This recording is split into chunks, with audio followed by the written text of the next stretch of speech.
श्री रामकृष्ण लीला प्रसंग स्वामी शारदानंद जी द्वारा लिखित पाठ संख्या 110 षोडशी पूजा। परीक्षा में उत्तीर्ण होने के पश्चात श्री रामकृष्ण देव का संकल्प 1 वर्ष से भी अधिक समय बीत जाने पर जब एक क्षण के लिए भी श्री रामकृष्ण देव के अंदर देह बुद्धि का उदय नहीं हुआ एवं श्री माता जी को कभी श्री जगदम्बा के अंश रूप से तथा कभी सच्चिदानंद स्वरूप आत्मा या ब्रह्म रूप से देखने के अतिरिक्त और किसी भाव से देखना या अनुभव करना उनके लिए संभव न हो सका, तब श्री रामकृष्ण देव यह समझ गए कि श्री जगन्माता ने कृपा पूर्वक उनको परीक्षा में उत्तीर्ण किया है एवं माँ की यानी श्री जगदम्बा की कृपा से उनका मन स्वाभाविक रूप से दिव्य भाव भूमि में आरूढ़ होकर सदा अवस्थान कर रहा है। श्री जगन्माता की कृपा से उस समय हार्दिक रूप से उन्होंने यह अनुभव किया कि उनकी साधना पूर्ण हो चुकी है तथा श्री जगन्माता के चरणों में उनका मन इतना तन्मय हो गया है कि माँ की इच्छा के विरुद्ध ज्ञात या अज्ञात रूप से उस में और किसी इच्छा के उदय होने की संभावना नहीं है।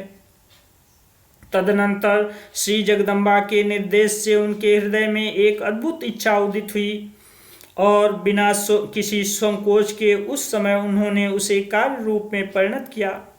श्री रामकृष्ण देव तथा श्री माता जी के उस संबंध में समय समय पर हमें जो कुछ विदित हुआ है उसी को संबद्ध रूप से अब हम पाठकों को बतलाना चाहते हैं।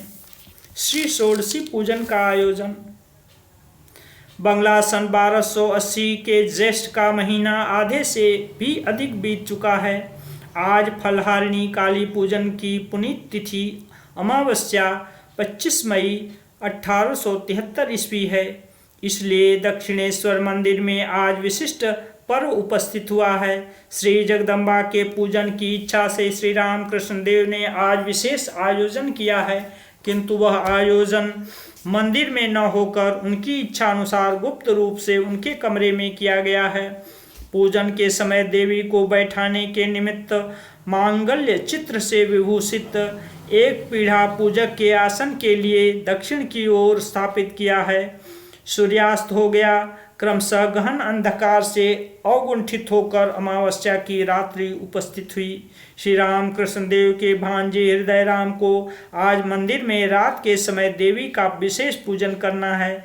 इसलिए श्री रामकृष्ण देव के पूजन के आयोजन में यथासाध्य सहायता प्रदान कर वह मंदिर चला गया तथा श्री राधा गोविंद जी की रात्रिकालीन सेवा पूजा समाप्त कर दीनू पुजारी वहां आकर श्री रामकृष्ण देव को उस कार्य में सहायता करने लगा।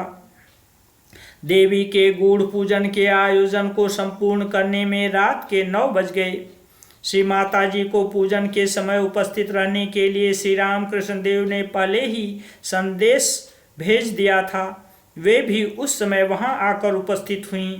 श्री रामकृष्ण देव पूजन करने बैठे। श्री माँ का अभिषेक कर श्री रामकृष्ण देव द्वारा पूजन के द्रव्यों का शोधन कर पूर्व कृत्य संपन्न किया गया। तब श्री रामकृष्ण देव ने मांगल्य चित्रभूषित पीढ़े पर बैठने के लिए श्री माँ को संकेत किया। पूजन दर्शन करती हुई श्री माता जी पहले से ही अर्धबाह्य दशा को प्राप्त कर चुकी थीं, इसलिए वे क्या कर रही हैं इस बात की सम्यक उपलब्धि किए बिना ही मंत्र मुग्ध की तरह उस समय पूर्वाभिमुख बैठे हुए श्री रामकृष्ण देव के दक्षिण की ओर उत्तर दिशा की तरफ मुँह करके बैठ गईं। सम्मुख स्थित घट के मंत्र पुनीत वारी के द्वारा श्री रामकृष्ण देव ने बारंबार श्री माँ का विधिवत अभिषेक किया। तदनंतर उनको मंत्र श्रवण कराने के पश्चात उन्होंने उस समय प्रार्थना मंत्र का उच्चारण किया। हे बाले, हे सर्वशक्ति अधीश्वरी माते, त्रिपुरा सुंदरी, सिद्धि का द्वार उन्मोचन करो। इनके यानी श्री माँ के शरीर मन को पवित्र कर इनके अंदर आविर्भूत हो सर्व कल्याण साधन करो। पूजन समाप्त होने पर दोनों की समाधि तथा देवी के चरणों में श्री रामकृष्ण देव द्वारा जप पूजनादि समर्पण। तदनंतर श्री माँ के अंगों में मंत्रों का विधिवत न्यास करने के पश्चात श्री रामकृष्ण देव ने साक्षात देव बुद्धि से षोडशोपचार के द्वारा उनका पूजन किया तथा भोग लगाकर अपने हाथों से प्रसादी वस्तुओं का कुछ अंश उनके मुंह में दिया। बाह्य ज्ञान तिरोहित होकर श्री माँ समाधि में लीन हो गई। श्री रामकृष्ण देव भी अर्धबाह्य दशा में मंत्रोच्चारण करते हुए समाधिस्थ हो गए। समाधि मग्न पूजक समाधिस्थ देवी के साथ आत्मस्वरूप में सम्मिलित तथा एकीभूत हो गए। कितना ही समय बीत गया, रात्रि का द्वितीय प्रहर भी बीत गया। आत्माराम श्री रामकृष्ण देव के अंदर तब कुछ कुछ बाह्य चेतना के लक्षण दिखाई देने लगे। पहले की तरह अर्धबाह्य दशा प्राप्त कर उन्होंने देवी को आत्मनिवेदन किया। तदनंतर अपने साधन का फल तथा जप की माला इत्यादि सब कुछ देवी के श्री चरणों में सदा के लिए विसर्जन कर मंत्रोच्चारण करते हुए वे उन्हें प्रणाम करने लगे। हे सर्वमंगल मांगल्ये, हे सर्वकर्म निष्पन्नकारिणी, हे शरणदायिनी, त्रिनयने, शिवगेहिनी, गौरी, हे नारायणी, तुम्हें प्रणाम है, मैं तुमको प्रणाम करता हूँ। पूजा समाप्त हुई। मूर्तिमती विद्यारूपिणी मानवी के देह को अवलंबन कर ईश्वर की उपासना करने के पश्चात श्री रामकृष्ण देव की साधना की परिसमाप्ति हुई।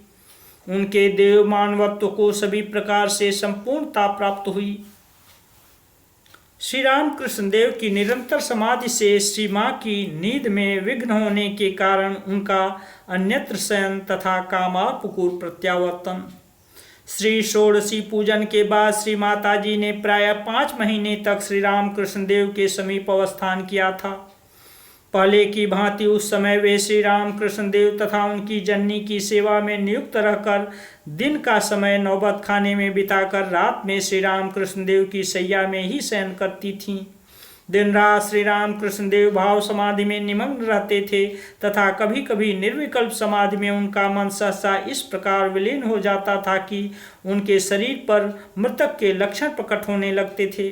श्री रामकृष्ण देव को न जाने कब समाधि लग जाए, इस आशंका से श्री माँ को रात में नींद नहीं आती थी। बहुत देर तक समाधिस्थ रहने के बाद भी उनकी चेतना नहीं हो रही है, यह देखकर भयभीत हो क्या करना चाहिए इसका निश्चय न कर पाने के कारण एक रात को उन्होंने हृदय तथा और लोगों को जगाया था। तदनंतर हृदय ने आकर बहुत देर तक भगवान नाम सुनाया।